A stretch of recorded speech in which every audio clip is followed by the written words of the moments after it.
It's the year 2020, and I just want to say, fuck your New Year's resolutions. If you made one, they're not gonna happen. Give it up. You know, what's different about you this year from last year? It's a couple days later, my G. Nothing's changed. In light of that, I'm going to be on my future vibes. All 2020, the mask has come off and I'm revealing my true self. But you know, the first thing we do at the top of the year, most years, I think I've done this for about 4 years in a row now, 3 or 4 years, something like that, are my most anticipated albums of 2020. Being someone who listens to a lot of music, I get tired of people and then I miss people. So most of the people that I said were garbage in 2018, I missed today. You know, I'm excited to hear some whatever I said was garbage 2-3 years ago because I haven't heard from them in a while. You know, I want to see what they're up to. Unless your name is Russ or Nav. Nav Nav makes music for children like in the background while they're becoming terrorists. First person I think I'm most excited to hear some new music from this year would have to be your boy Drizzy Drake. Everything, he got dragged this year. He got taken through the slums in 2018. Let's just say it's been a rocky few years for Drake. No Sweeten, that's a bar. No Semen, that's also another bar. Yeah, but he got dragged through the mud, you know, legs, feet first. I really would like to see how Drake has taken all the negative emotions that he feels towards Pusha T and maybe towards Kanye and see how that translates into, you know, a passionate record, into an angry record, into an aggressive record. I would like to know why he shouldn't be trifled with in 2020. So I'm hoping he brings a lot of that aggression and that anger and that feeling of him being upset in 2020 so we don't have to wonder, why shouldn't people mess with Drake anymore? Why is he a force to be reckoned with? Why should we fear him? Next person on the list is going to have to be A$AP Rocky. Again, no Stroke, no Semen, no Sweeten. This dude needs to redeem himself, all right? You already dropped some mid in 2018, in my opinion. I would love for you to come back in 2020 and drop something hot. Maybe shut me up, shut all your naysayers up. Everybody who harshly critiqued your Stroke video, I would love for you to just look at them and say, you know what? This is why I get to do whatever I want. This is why I am a quote-unquote star in the culture. I've said this 1.5 years ago that A$AP Rocky is viewed in music the way he's viewed in fashion, and that makes him seem as if he's a much more successful and grand artist than he actually is. But I would love for that success in fashion to translate into a success in music and him be really unique and start setting trends again. So looking forward to whatever A$AP Rocky releases in 2020. Isaiah Rashad, next person who's been playing with my heart, my emotions. I've been a fan of A$AP. Oh, wow. Whoa. Been a fan of Isaiah Rashad ever since I first listened to him on this channel with Sylvia Demo, the Pieces of a Kid mixtapes, all his other tapes. We got Sun's Tirade. I'm looking forward to this next one. I think it's called The House is Burning. Heard a bunch of snippets. I think Kenny Beats a part of some of it. I've heard some soul instrumentals in the background. I love his vocal inflections, his voice. I just think he can do something really great. And I would love to hear from him in 2020. He said he was dropping December. It didn't happen. I'm upset. Bryson Tiller, man. You did so much in the year 2015. You really did, you know. And even though I'm kind of happy with what you did, we got Trap Soul, I'm kind of upset with you at the same time because you helped usher in a whole new generation of rappers who would try to, you know, pass themselves off as R&B artists, trying to throw trap into R&B. So now every time I go and listen to that genre, I gotta hear some really quick, hefty, fast hi-hats with some really loud 808s in the background, and I also have to deal with Jhené Aiko clones over the same instrumentation. It's just not a good time for me. It's not authentic. It's not unique. You know, it just makes me feel like I'm listening to the same guy over and over again. But you are an original, and I love you for that. However, I know you're in a good place now. I know that you had a family. Your wife's beautiful. You got a beautiful little lovely little girl here now. I think that's great, but fuck all that, right? I'm trying to hear you in the worst part of your life, right? So I'm gonna need you to get rid of everything that you've gained over the past few years and just go back to the slums so you can, you know, and I think it probably inspires the conversation that needs to be had about people, you know, looking to artists to be depressed or in a negative place for them to make some great music. But hey, that might just be the way things are. Chance the Rapper is a big example of this, Bryson Tiller, okay? I don't want you to release a big day. Party Next Door he dropped a single, The News, I think, or I think it was just News, something like that. And I thought it was pretty good. You know, it was in his bag, in his element. I don't think that sound work for everyone. I don't typically find the sound too interesting, but PARTYNEXTDOOR knows how to rock it, right? He knows how to wear it in fashion, and I like the way he wears the instrumentals. I like the way he wears his aesthetic, right? Not everybody can do it. Not everybody can make it interesting. I don't even think he makes it interesting all the time, but I think it suits him well. And I'm interested to see where he takes it in this next album. Migos. I'm naming all the popular artists right now because I haven't heard from them in a while. You know, mainstream rap was it took a big back seat in 2019, and I missed a lot of people. You know, a lot of people that I had gripes with in 2017, 18 for releasing some mid. I think, you know, if they release mid this year, I'm not going to be happy about it, but at the same time, I'm going to look at it and be like, you know what? I know what it's like to be without you. And now that I know what it's like, I'm probably going to appreciate you more. Don't get me wrong, you still trash, but like, you my trash, you know? You good trash. I think they made a strong statement with Culture. I think Culture 2 was extremely bogged down, and they went to appease, you know, the numbers, the streaming. They didn't really care about making it cohesive and more structured. Not to say that Culture 1 was this conceptual album or anything, but it had a theme. It was connected. It was woven together very nicely and tightly, and it didn't have too many songs that were extras or that you couldn't listen through as you're going through the rest of the album. I think a lot of Culture made a statement for Migos, and just in the idea that they are here to stay. They're a necessary force. They're a powerful group in terms of going down in hip-hop history. I think they've grown enough and had their own success with their own tapes outside of the group for them to come back together and drop something really great. I'm hoping for something great from Mr. Balls on my face. Kendrick Lamar is probably going to drop this year, and I'm assuming a good portion of TDE will too. SZA's last record was back in 2017 along with Kendrick Lamar's Damn, so I am expecting something from them. Absol hasn't dropped since Do What Thou Wilt. Isaiah Rashad hasn't dropped since 2016. It's been a long time for a lot of people, and I'm expecting something a lot. TDE might take over the year 2020. They just might. I'm looking forward to it. But Kendrick Lamar specifically, I think he's been out of the game for a good little while. He hasn't gone more than 3 years without dropping a record. 2012 was Good Kid, Mad City, I believe. 2015, To Pimp a Butterfly. 2 years after that was Damn.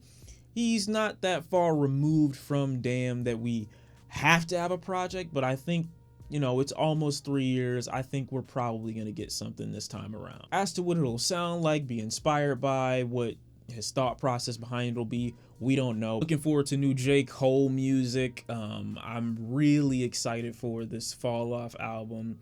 I think, you know, it's such a weird thing when it comes to J. Cole, because every time I listen to the guy, he has so much untapped potential. He just needs to be in a different space. Like, this dude could legitimately take over. I like his voice so much more than Kendrick Lamar's, despite Kendrick Lamar being a far superior rapper, in my opinion, a far better wordsmith. J. Cole, if he just improved the writing a little bit, vocally, I like him more than Drake. I like him more than Kendrick. I like him more than most rappers. I do. J. Cole is great when he's great, but when he's not, oh my God. KOD was a decent listening experience for me. I enjoyed it the first time around. Trickled off in enjoyment a little bit since I first heard it, but it's still a good J. Cole album. I think he needs to make a statement even more so because of the disrespect on his name when it comes to people like YBN Cordae. And I love YBN Cordae. I love that he's a new voice in the generation now. I love that he's brought something of his own to the culture and to the rap game, but at the same time, a lot of what he does is reminiscent of what J. Cole used to do, and I still hear people say that Cordae is so much more of a superior artist than Cole, and I'm like, no, that's just disrespectful. Don't get me wrong, I criticize J. Cole in a different vein, but I'm not just saying because one artist released an album based off his blueprint and he did better than J. Cole's first album that he's a better artist than he is. That's why these are just reasons why I want to believe in love in Cole and believe that he's gonna drop a classic. I just want him to drop something so great that it shuts all his naysayers up. The only reason I criticize him the way I do is just to remain close to my rubric, to my ranking, to the standard that I hold every other rapper to when it comes to a lyrical sense. But if he drops something hot, man, will I be on his team. Man, I want to be for J. Cole more than anybody else. Zelda, I'm hoping they do something more this year, whether it be collaborative or separate projects. I'm looking for something new from Conway. He hasn't dropped in a little bit. He dropped last year, but you know, I'm looking for something a little bit more concrete, maybe a little bit longer, maybe a little bit more album worthy. I know Westside Gunn said he's working on a tape with Madlib. That's looking to be very promising. He did drop one of my favorite albums of the year last year with Fly God Is an Awesome God. Benny the Butcher, hoping that he drops something new this year as well, something as good as Tana Talk. The Plugs I Met was a great record as well, it just being a short little EP. I still thought their listen was amazing. That vinyl is the most I think I paid for a vinyl next to Vaudeville Villain. Vaudeville Villain took me like what, like $120, $130? Because like nobody has it. Strangely enough, after his feature with Fat Joe, I'm looking forward to if Eminem were to drop something this year. Hopefully it's not rooted in any bitterness and he's not trying to shut everyone else up and he just makes great rap music again. I would love for that to be a thing. I would love for him to sound comfortable and confident over every track that he raps over. I would love for him to get some new instrumental choicing. I would love for him to modernize himself, but at the same time stay true to the things that he's valued in most, which is being a wordsmith, you know, having an incredible flow, rapping in insane pockets, and finding a way to rhyme words that don't even make sense. I heard Clipse is dropping a new record again this year. I don't know how that's gonna sound with No Malice being the way he is now. I don't know if Kanye's gonna get a feature. I don't know what's gonna happen, but I'm looking forward to anything Pusha T included in Clipse. Frank Ocean hasn't dropped an album since 2016. It's been 4 years. I think it's about time. He's dropped a couple singles later in the year 2019, but I'm thinking that he's probably gonna drop something soon. I don't know if it's gonna be a mixtape, an album, but I think we're gonna get something. And it's looking, like I said, to just be a really incredible year for mainstream rap music, right? So just don't be one of those people that is so obsessed with the underground, so obsessed with artists that, while great, while talented, you can't at the same time acknowledging what's coming out because it's from an artist that has a huge fan base, because you can enjoy it at the same pace that everyone else does. You don't have to be in that crowd if you don't want to, but you can still listen to it and enjoy it. You don't have to hate it because it's new and because it's big and because it's popular. That's not what you have to do. I like Makavi, I like Mavi, I like, you know, Griselda and everybody else in the underground, Ka and Rock Marciano and everybody else, but at the same time, that doesn't stop me from enjoying a great Drake record. Speaking of newer and fresh, I think that I'm expecting something new from Trippie Redd this year. I would love to see him follow up a Love Letter to You 4, though I'm not too crazy about you know, the exclamation point, the exclamation mark album that he dropped before the A Love Letter to You 4 mixtape.